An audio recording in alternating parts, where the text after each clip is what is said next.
আমাদের চাঁদপুর পুরান বাজার একজন আর্জেন্টিনার ভক্ত, ওনার বাড়ির ছাদকে উনি কি করেছে দেখুন। এতে আপনার অনুভূতিটা কি? আমার অনুভূতিটা খুবই ভালো। এক, আর 2 নম্বর কথা হয়েছিল যে বিশ্বকাপ আইলে প্রতি 4 বছর পর পর যে আনন্দটা উৎসবটা আমরা করি, বাংলাদেশ আনন্দ হয়, যাতে আমার যুব সমাজ আপনি যে এই ফুটবলটা করছেন, হ্যাঁ এটা তো সিমেন্টের না? হ্যাঁ এটা করতে কেমন খরচ হয়েছে? মেডিসিন যা লাগে মনে হয় 2-3 হাজার টাকা লাগে। 2-3 হাজার টাকা লাগছে। এটা আপনি নিজেই করছেন? আমি নিজেই করছি। ওয়াও। খেলাধুলা করতাম বাই বাই স্টুডেন্ট ক্লাবে। জি।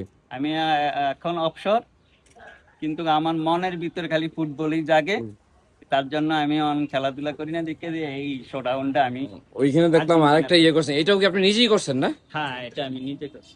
আপনি নিজেই এটাকে তৈরি করছেন? হ্যাঁ, আমি নিজেই তৈরি করছি। ওয়াও।